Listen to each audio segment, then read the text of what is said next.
to the Agorist Next podcast. I'm Brandon. I've got my great co-host Dag with me. How you doing, Dag?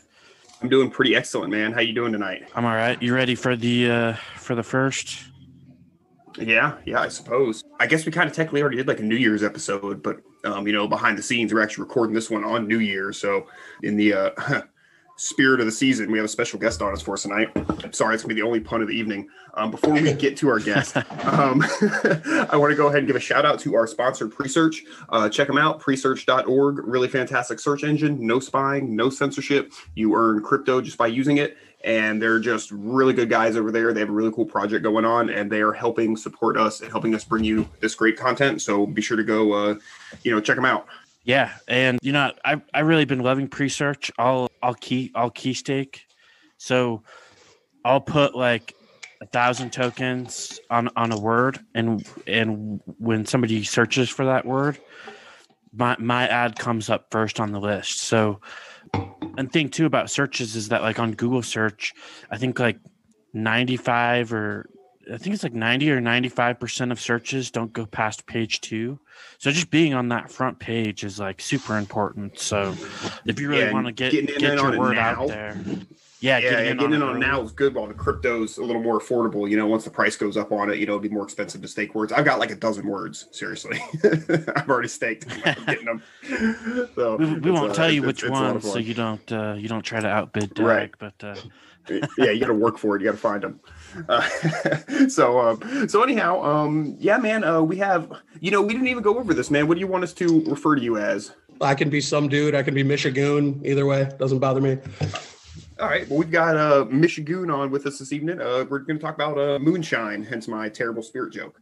So, do you maybe want to tell us a little bit about yourself and what got you into? Would you say distilling is the term for this? Yeah. I don't know. I've played around. Me and my brother played around with it years ago. We got a little interested in building a still, so we built a little one, and we kind of just died off from it. And this summer I've been off work all year, so I had a lot of free time on my hands. So decided to jump into doing some distilling. Excellent.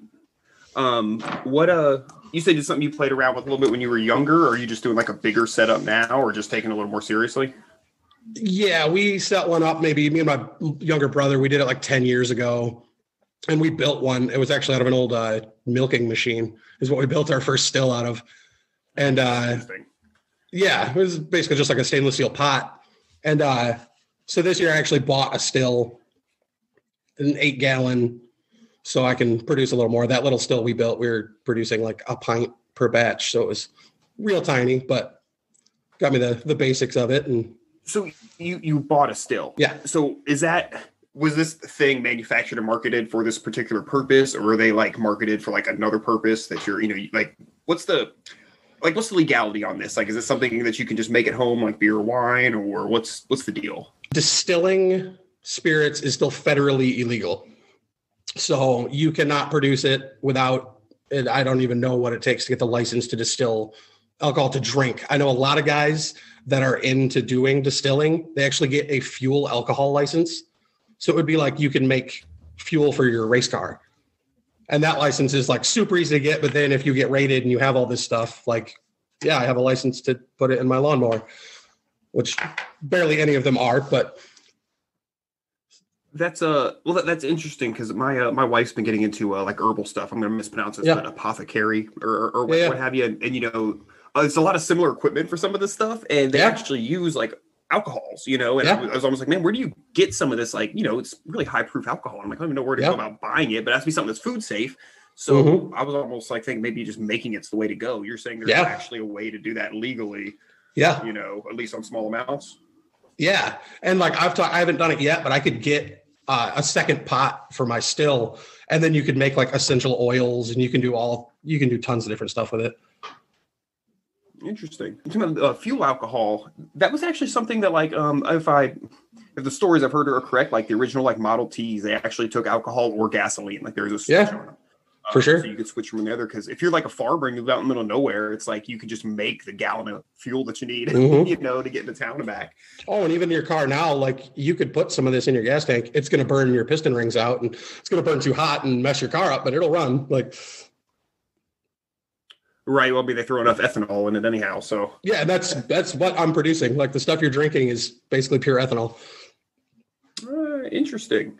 So, how would you recommend somebody get started into doing like a hobby thing like this? Well, there's tons of reading online. Like I've looked to try to find like actual like paper books to read.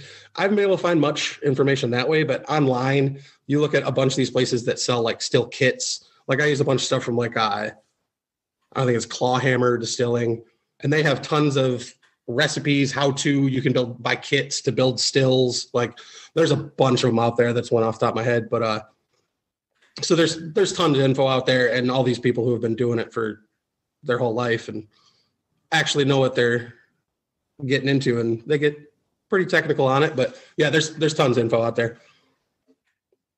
So the people selling these stills, like, are they marketing them to make for like the fuel alcohol kind of thing, or what are they selling that? Are they selling essential oil makers, or what are they like selling? They sell them as to make moonshine. They just have a disclaimer on their website saying this is illegal to produce your own alcohol.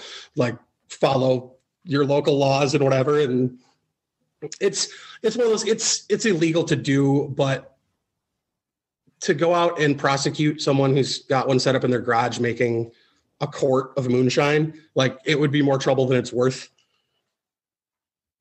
If you had you have a giant setup and you're distributing alcohol throughout your county, yeah, you're going to get in some trouble. But if you're doing it for personal use, like it's pretty laid back. I'm sure the ATF wouldn't say that, but can you go over some? Because what I always get with, sorry to cut you off, Tag. Oh, you're good. You good? Good. What I always get is like, oh, well, even with just brewing beer, when I tell people I brew beer, they're like, oh, can't you go blind from doing that? And I'm like, no, it's that's from distilling. And I know that there are some safety concerns with distilling, but I mean, if you know what you're doing, then it's just fine. Can you go over some of the safety concerns and how somebody what to look out for and how somebody would do it safely?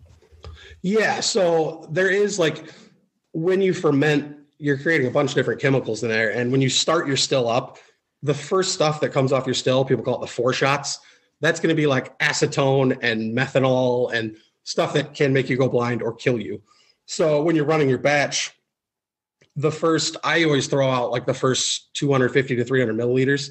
And there's people out there that say you only need to collect 50 milliliters. But the first stuff off your still is going to be, I save it and use it as like paint thinner because it's super high alcohol. But yeah, you do not drink that stuff. It wouldn't taste good either. It's, like I said, it's acetone. It's awful.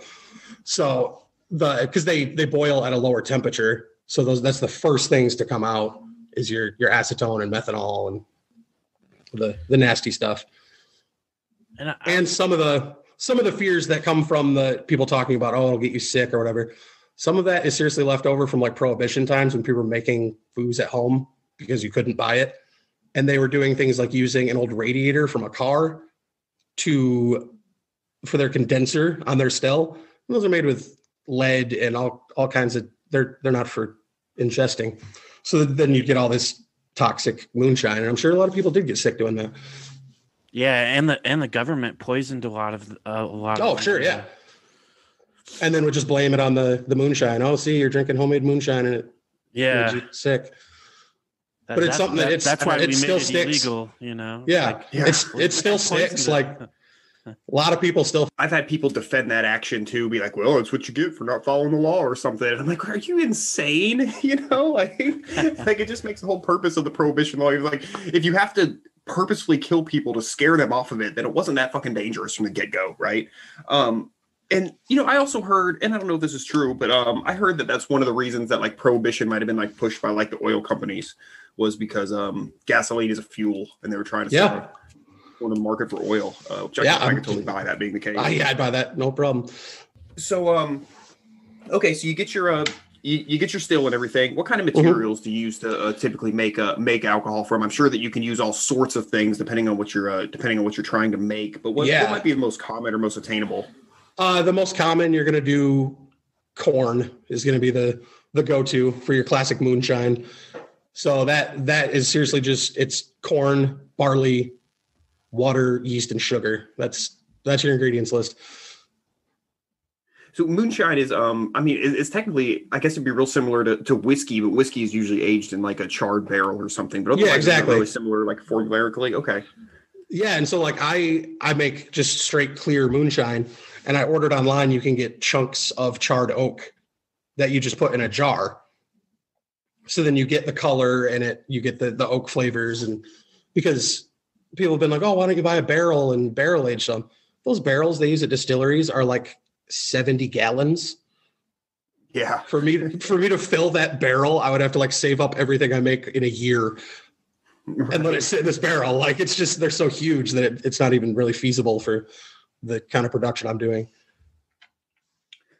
So how much space would you have to like dedicate in your garage or basement, or I don't even know if that's a safe place to do this, but what kind of space do you have to dedicate for a little setup like what you got? You really don't need much room. For my heat source, I use a turkey fryer. So as long as you have, I don't know, 10 square feet in your garage, you could set this up. Like, how long does it have to actually cook on the flame? So hands-on time, like when you first make the wash, that probably takes me, I don't know, 2-3 hours. But a lot of that time is letting it cool because you have to bring it up to temp and then back down and up. And so there's a lot of cooling time. And then it sits in a bucket for a week or two. And then the actual run to remove the alcohol, like the alcohol from it, I don't know, couple hours, 2.5 hours. So we're saying like from when you start to when you actually like have your end product, it's only like a week or two? Yeah. Yeah. You can do it in it's 5 days. You could run it pretty much. Wow, that's a lot faster than I imagined. Just because of, like beer and like wine and stuff, especially, can take so long. I guess when you're distilling out the good stuff, you're kind of like, you probably shorten that time up quite a bit, huh? Oh, for sure. Happen. Yeah. One of the things that I really like about, I don't want to call this a hobby. I mean, it's really more of a skill, of having the skill is because the product you get out of it is so like diverse amount of uses, not just obviously for, drinking, but, there's a lot of industrial or utility kind of uses for it. Also, pretty much as long as you store it, it's like good forever, right? Yeah. Oh, you could, if this was in a sealed bottle, you could bury it and dig it up in 50 years and it'd be just the same. Well, so you could just keep putting it into an oak barrel and. Yeah. Oh, you could just keep adding to a barrel, have a tap at the bottom and just kind of. This is aged. Yeah. Yeah. Oh, and I know a guy that lives in the same town as me that distills, and he'll seriously take jars and put them inside a PVC pipe and cap the ends, and he buries them out in the woods, and he'll dig them up 2 years later or whatever, and now you got some aged. I can just see him with like with a little pirate map or something, Yeah. Oh, and I'm sure there's jars out there that he got drunk and buried, and he doesn't know where they are. Like, I guarantee it. Oh man, that'd be something to find one day by mistake, Oh yeah, you're just like out digging for whatever, and you come across the pile of moonshine, digging to bury a body or whatever else. Yeah. Random holes in the woods for, Yeah, whatever. Who knows? Oh man. So okay. So I mean, how much is like a little still or something run? Like, I guess how much do you need to get it to get all set up and everything? And then what kind of yield do you expect to get from? I don't know. I mean, I guess there's any number of sizes, I guess, depending on. Yeah. You can get stills that are small enough that you can run them on the stove in your kitchen. Like tiny little, that's like, I think they're like 2 quarts. With those, you're not going to produce much at all. My still is 8 gallons. I usually do 5-gallon batches of the wash. And from a 5-gallon batch, I usually get just under a gallon. And then once you pick through like the best quality stuff out of there, you're going to end up with like 2 quarts that are like really high quality, clean. Because the first stuff off the still and the last stuff both are a little they're just the taste isn't as sweet, and there's a few different factors there, but yeah, probably about mine. I've been getting about a gallon. Oh, that's neat, man. Every couple of weeks, that's plenty. Yeah. Oh, it's more than enough. Yeah, it's great, man, because it's something you can use again. Like you're saying, you're using some of that, like the stuff you can't really drink. You can use it for industrial purposes or whatever. The other day I used some and cleaned off my kids' paintbrushes. Like, yeah, there you go. It's perfect. Yeah, probably a lot safer than gasoline or a lot of the other stuff that they might use to do that. Yeah, it's it's a tradable item. You know what I mean? It stores well for sure. It's divisible. Like it's almost like a good like money, right? Yeah. Like it holds a lot of properties. Yeah, this spring, the day that my still came in the mail, I also got a shipment of silver. So I told my wife, I was like, I wish I would have got ammo. I wish I would have got ammo that day, and I would have been like, just hit all the metals. Like I got my stainless steel and copper and my silver, and then get the lead all at once. It would have been great. Yeah. Yeah, man, love it. So when people are making their own distilleries, I hear like you shouldn't be using like copper for some of it and stuff like that. Is that true or? Well, some of it you want like the actual steam that's coming inside the still and condensing back into your liquid. You want that to come in contact as much copper as you can. Like people seriously pack it with it's like a copper mesh that you'll pack in there. I'm not sure exactly what the chemical reaction is, but there's something with the copper that helps the production of your alcohol. Nice. And my still that I run is the pot itself is stainless steel, and then the coil that it condenses in is copper. Cool. That's kind of the coil that you're talking about. That kind of reminds me of like a wort chiller or something. It's exactly like a wort chiller. Is it? Okay, cool. Yeah, same thing, just coiled copper tubing. It's like I already got one of those. you could use that to make a still. Cool. Are there other methods like other than using a still that you can use like to make something higher higher proof than like wine, for instance? Like if they're making like booze in prison, is it just like wine, or like are they like on Trailer Park Boys, they were making vodka when they were in jail? Yeah. Is that possible, like without a still? Is there another way to do that? I mean, I'm sure you can. It would probably taste just god awful, but I'm sure you could make some pretty high proof, like hillbilly wine, like Jailhouse Hooch, how they do that. Like, and they're doing that with orange juice and a slice of bread. It's like you can let that ferment and it'll get you drunk. Yeah, fruit trash. Yeah, it'd just be awful. You know, it's funny is people they just fermented wine out of like one of those Welch's grape juice concentrate things that people throw in the freezer. They fermented that and made wine, and it actually tastes pretty good. Really? Yeah, I think one of them won like third place in some kind of competition, and Prison Olympics. Prison. That's good, but yeah, it's funny. It's funny what you can do and what you can make, and even with beer, I'm trying to do like more exotic. Like one of my friends made like a lavender beer. He threw lavender into he made like an IPA, but threw some lavender in there, and that could be really good. Yeah, it tasted really good. So just the combos now are just great. Yeah, you can do whatever. I was actually talking. It's my dad that does this with me, and we were talking. We want to do something weird, like do a banana mango moonshine, or just something crazy to. Yeah, just play with it. Like, why not? Yeah, because you can use like any fruit, right, to make moonshine, pretty much. Some of the area I live, different flavors. For sure. Yeah, the area I live, there's tons of orchards and apples and cherries and pears, and I actually have some friends that their family runs one. So I got a hold of her and was like, "Hey, I need some apples to make some apple pie moonshine."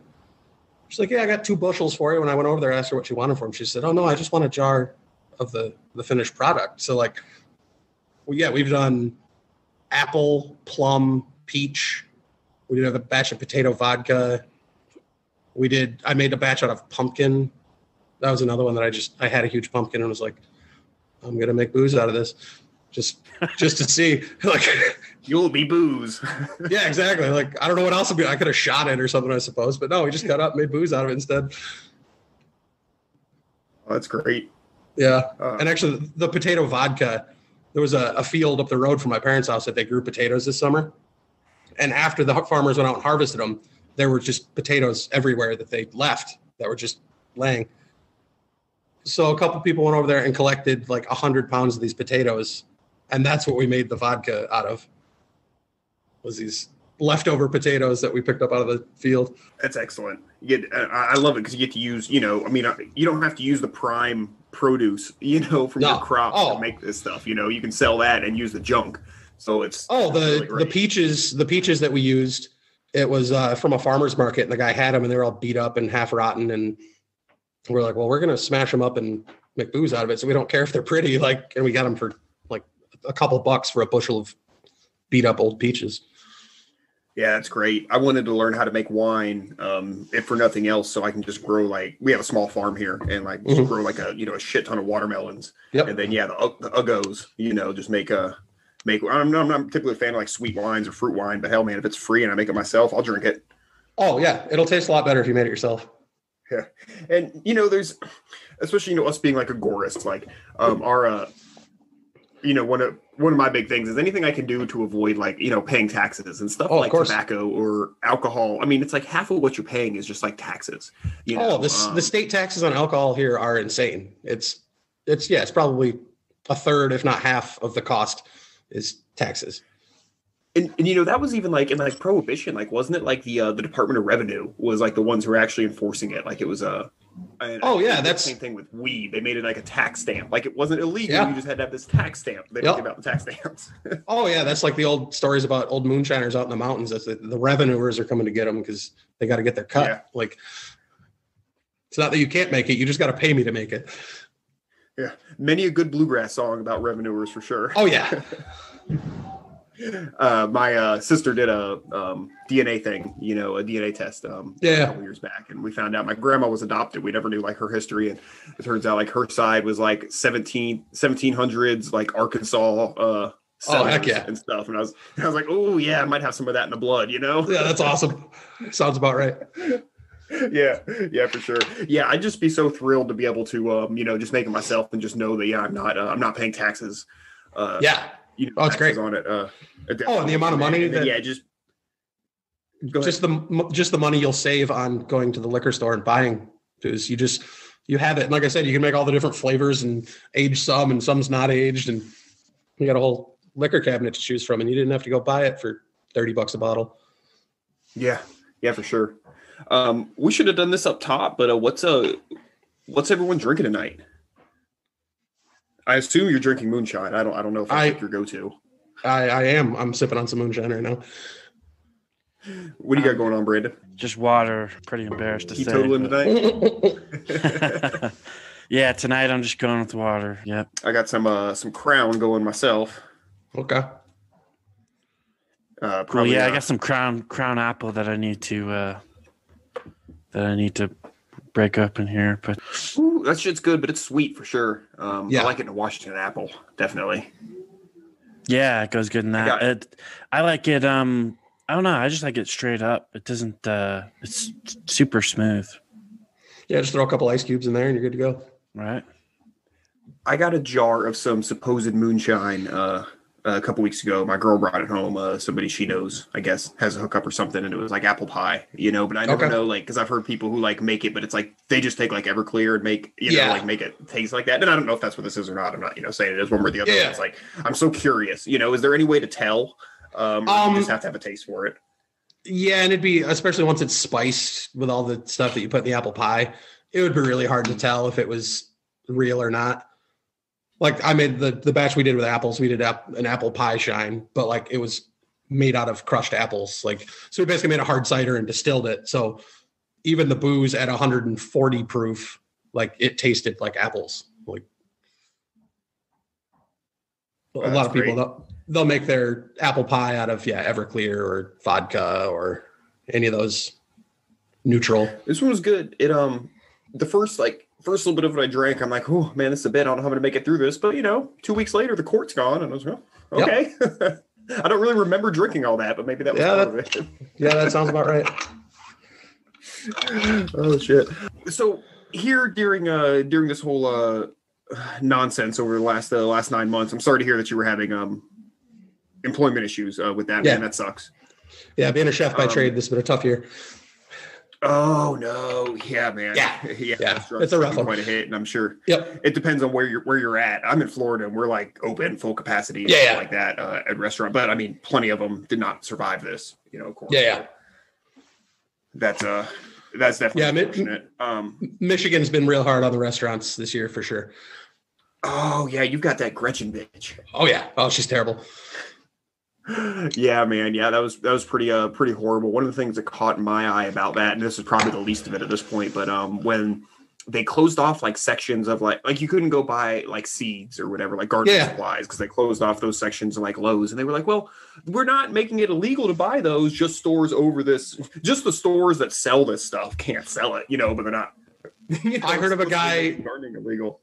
I heard of a guy here in Michigan that he was at a local store and they had all the seeds and stuff blocked off, and they told him, oh no, sorry, you can't buy those, but if you call the store, we can like take your credit card and bring it out to your car for you.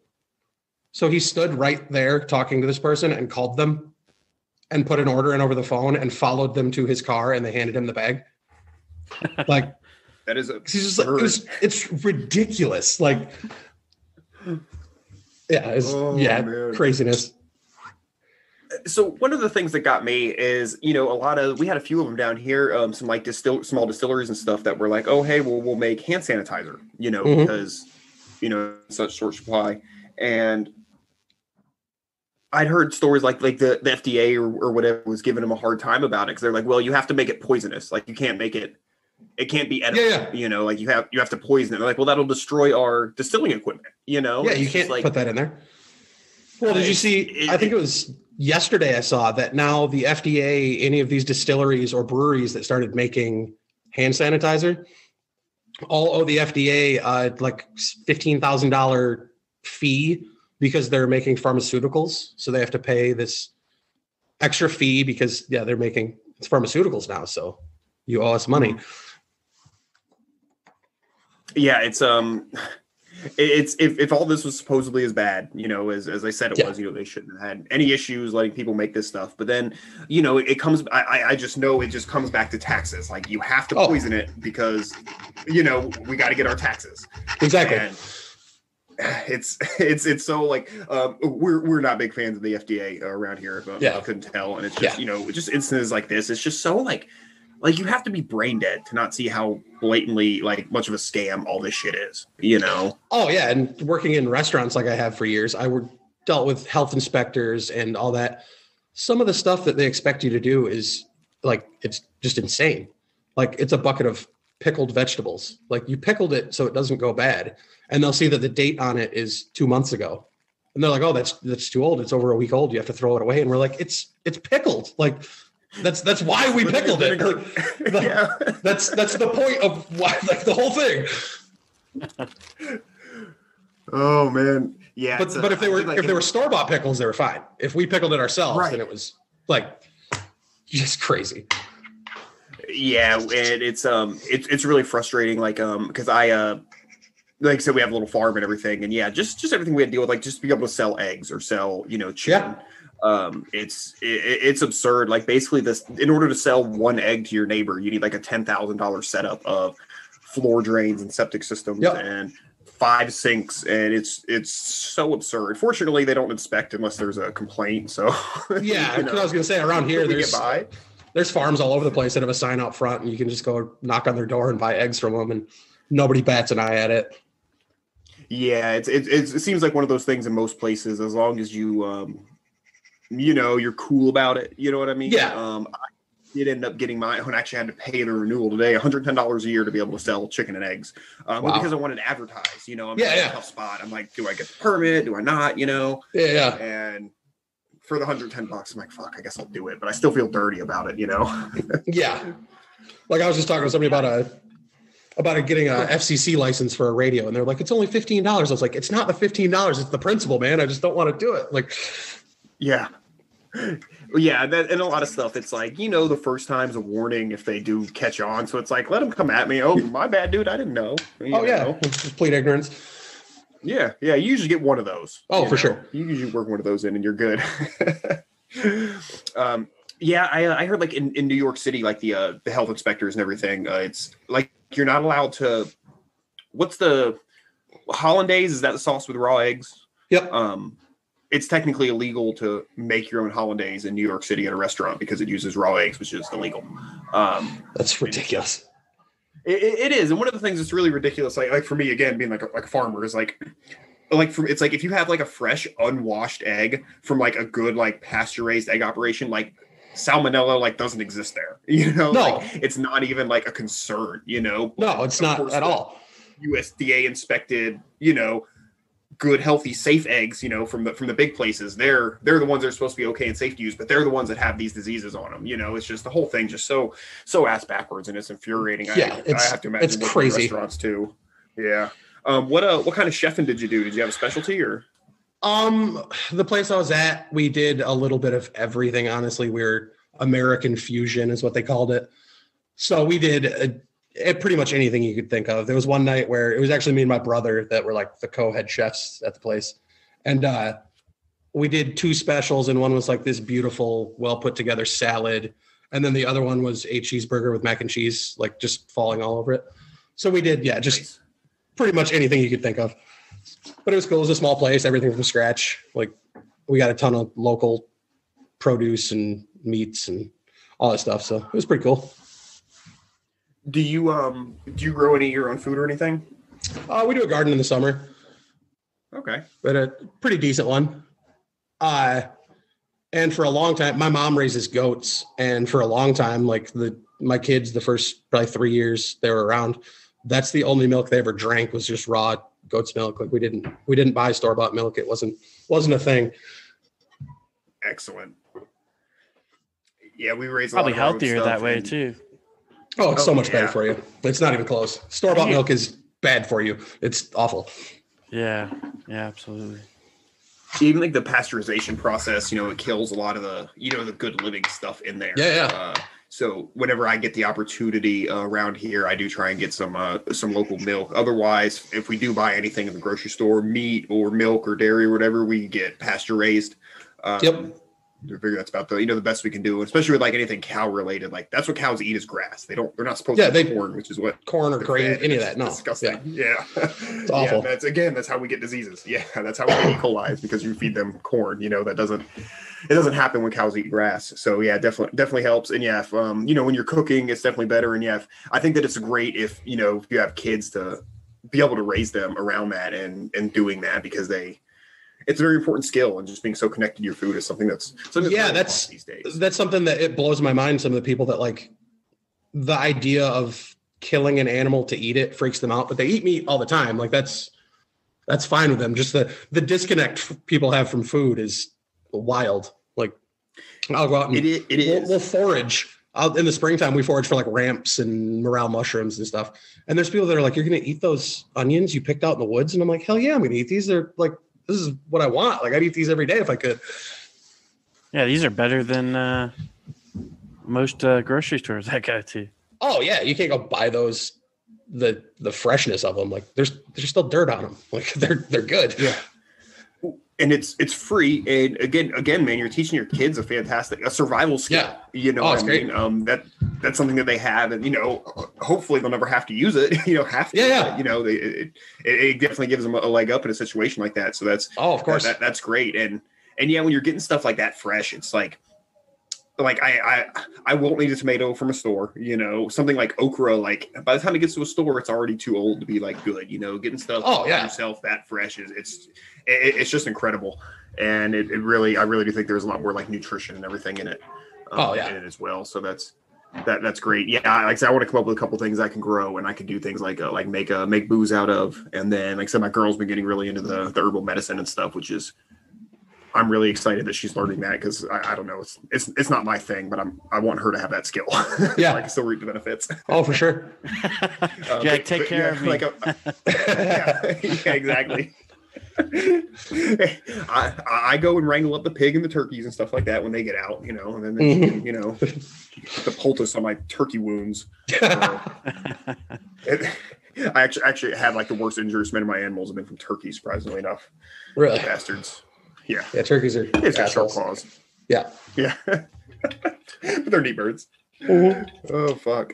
I don't know, guys. Is there anything else? Do you have any other questions, Brandon? Or this has been a super fun episode. Was there anything you wanted to plug, Michigan? No, not really. No, nope. Man. You don't even have an agenda coming on. You know, you're just. No, I'm just here making booze. Hell yeah, bro. Well, if you write an ebook or anything in your free time for it, let us know. We'll plug it for you. Yeah, there we go. Like some way you can, this is kind of hard skill to monetize publicly, Yeah. Like I said, a lot of guys do stuff online, and as long as you put that disclaimer, like this is illegal for you to do at home, like they seem to get away with it.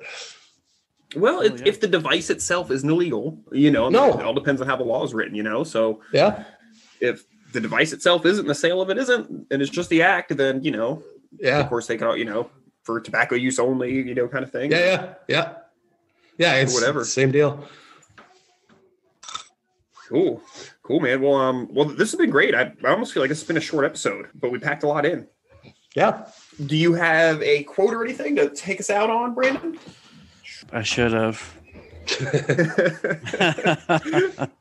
I was reading Most Dangerous Superstition today, and I was even thinking like, oh man, I should pick one out of here for tonight. Yeah, absolutely. Go ahead. Okay. All right. Take us out on a little quote here. This quote is from Buckminster Fuller, and it goes, "You never change things by fighting the existing reality. To change something, build a new model that makes the existing model obsolete." Buckminster Fuller. Of course, next is out.